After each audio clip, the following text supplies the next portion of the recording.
কোনো ফায়দা আমার সন্তান দ্বারা অর্জন হবে না।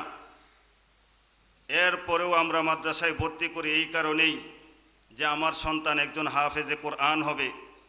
যদি হাফেজে কোরআন হয় তাহলে আমার বংশ থেকে এমন 10 জন ব্যক্তিকে সে জান্নাতে নিয়ে যাবে যাদের ব্যাপারে আল্লাহ তাআলা জাহান্নামকে ওয়াজিব করেছিল। যাদের ব্যাপারে জাহান্নাম ওয়াজিব ছিল, এরকম 10 জন ব্যক্তিকে একজন হাফেজে কোরআন আল্লাহ পাক রব্বুল আলামিনের কাছ থেকে সুপারিশ করে জান্নাতে নিয়ে যাবে। আর একজন অভিভাবক এই আশায় তার সন্তানকে হিফজ বিভাগে ভর্তি করায় যে আমার সন্তান হাফেজ হোক এবং আল্লাহ তাআলার কাছ থেকে সুপারিশ করে আমাকে জান্নাতে নিয়ে যাক। ঠিক তেমনিভাবে একজন অভিভাবক তার সন্তানকে কওমি মাদ্রাসায় ভর্তি করে আমার ছেলে আলেম হবে। আলেম হওয়ার মাকসাদ হলো এই যে আমার ছেলে আলেম হওয়ার পরে যখন সে আল্লাহ তাআলার সমস্ত কিছু জানবে, হুকুম আহকাম জানবে, নবীর তরিকা অনুযায়ী চলবে, নবীর দেখানো পথে সে চলবে, চলার পরে সে একজন মুত্তাকি মানুষ হবে, দিনদার মানুষ হবে, ফরহেজগার মানুষ হবে। সে যখন জান্নাতে যাবে তখন আমাকেও আল্লাহ তাআলার কাছ থেকে সুপারিশ করে নিয়ে জান্নাতে যাবে। শুধুমাত্র এই আশায়, জান্নাতের আশায়, পরকালে সুখের আশায় একজন অভিভাবক তার সন্তানকে কওমি মাদ্রাসায় ভর্তি করায়। আমরা যারা আমাদের সন্তানকে কওমি মাদ্রাসায় ভর্তি করিয়েছি, কওমি মাদ্রাসায় পড়াশোনা করাইতেছি, আমাদের মাকসাদ একটাই যে আমার সন্তান একজন ভালো মানুষ হবে, আমার সন্তান একজন ভালো মানুষ হোক। দুনিয়াতে আজকে ভালো মানুষের অভাব। দেখেন, আমি ওইটা কোটার স্বরূপ বলছি না।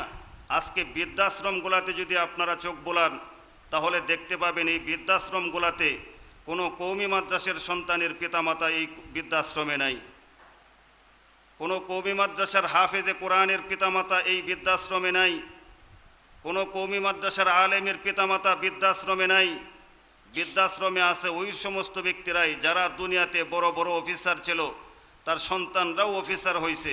অফিসার হওয়ার পরে পরিবেশে এখন আর মানানসই হয় না, যে কারণে পিতামাতাকে বৃদ্ধাশ্রমে দিয়ে আসতে হয়।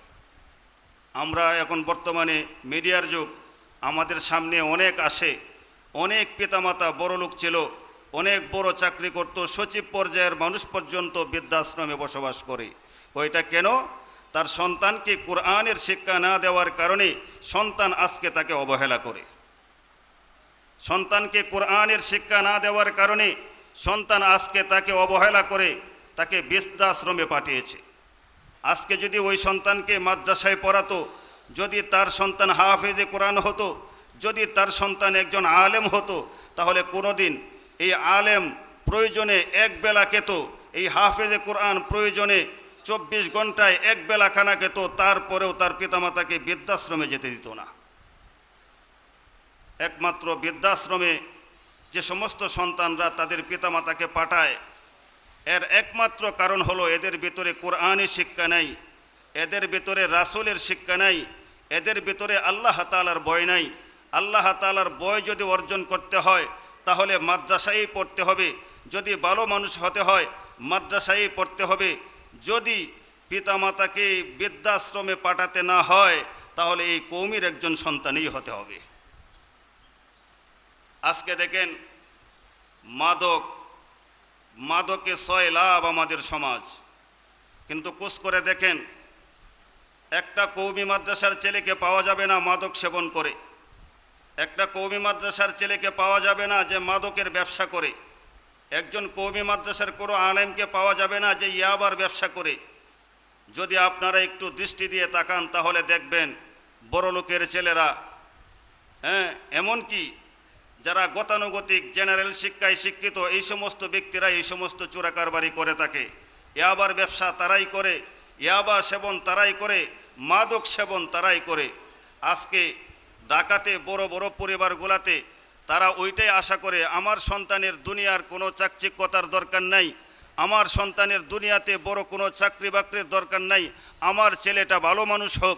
এই জন্যে বড় লোকদের ছেলেদেরকেও আজকে কওমি মাদ্রাসায় পড়াইতেছে শুধুমাত্র ভালো মানুষ হওয়ার জন্যে, যে আমার এত কিছুর দরকার নেই, আমার ছেলে চাকরি করুক এটা আমার দরকার নেই, আমার ছেলে ইঞ্জিনিয়ার হোক ওইটা আমার দরকার নেই, আমার ছেলে ডিসি হোক, এইটা আমার দরকার নেই। আমার দরকার আমার সন্তান একজন ভালো মানুষ হোক।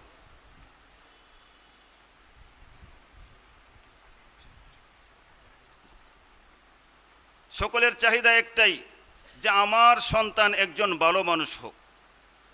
আমিও চাই আমার সন্তান হাফেজ যেমনই হোক, আলেম যেমনই হোক, আমার সন্তান যেন একজন ভালো মানুষ হয়। এই সমাজের প্রত্যেকটা মানুষের দিলের তামান্না, এই সমাজের প্রত্যেকটা মানুষের দিলের আকাঙ্ক্ষা, এই সমাজের প্রত্যেকটা মানুষের দিলের আশা তার সন্তান যেন ভালো হয়। যদি আমি আমার সন্তানকে ভালো বানাইতে চাই, তাহলে কোরআনী শিক্ষায় তাকে আগে শিক্ষিত বানাতে হবে।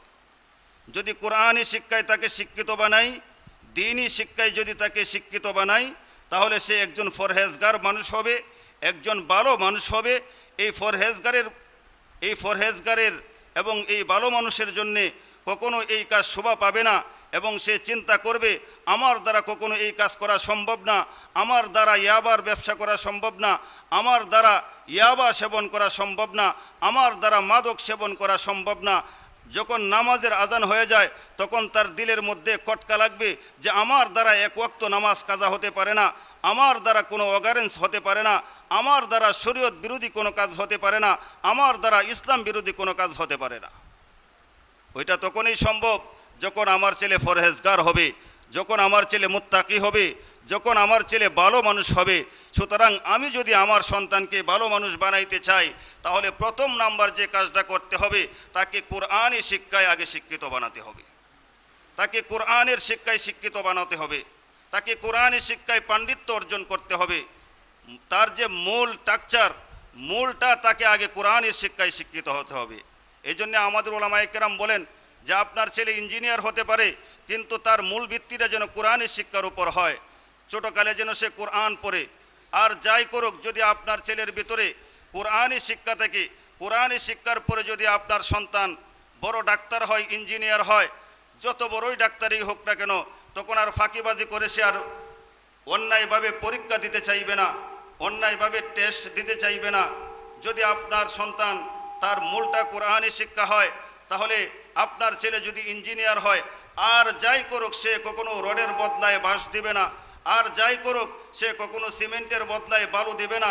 আপনার সন্তান আরো কমাই দেব, আপনার সন্তান যদি তার মূল ভিত্তিটা কোরআনী শিক্ষায় হয়, কোরআনী শিক্ষা যদি তার মূল ভিত্তিটা থাকে, আর যাই করুক আপনার এই সন্তানের মাধ্যমে দুর্নীতি অত্যন্তভাবে হতে পারবে না, দুর্নীতি অন্তত হতে পারবে না, দুর্নীতি অন্তত সে করবে না। কয় কেন? তার ভিতরে কোরআনী শিক্ষা থাকার কারণে কোরআনই তাকে এই অগারেন্স থেকে তাকে ফিরিয়ে রাখবে, কোরআনই তাকে এই অগারেন্স থেকে ফিরিয়ে রাখবে। এই কোরআনী শিক্ষাটাই তাকে 2 নম্বরই থেকে ফিরিয়ে রাখবে। এই কোরআনী শিক্ষাটাই রডের বদলায় বাঁশ দেওয়া থেকে তাকে ফিরিয়ে রাখবে। এই কোরআনী শিক্ষাটাই যে সমস্ত ডাক্তাররা কষায়ের মতো কাজ করে, যদি এই ডাক্তারের আজকে দ্বীনি শিক্ষা থাকতো, শুরুটা যদি দ্বীনি শিক্ষা থাকতো, শুরুটা যদি তার কোরআনী শিক্ষা থাকতো, আর যাই হোক এই ডাক্তার কখনো কষায়ের মতো পরীক্ষা নিরীক্ষা দিতে পারতো না। এই জন্যে আমার সন্তানকে আমি কওমি মাদ্রাসার পড়ানোর মাকসাদ হলো আমার সন্তান যেন একজন ভালো মানুষ হয়, আমার সন্তান যেন সমাজে একজন ভালো মানুষ হয়, আমার সন্তান যেন ফরহেজগার হয়, আমার সন্তান যেন মুত্তাকি হয়।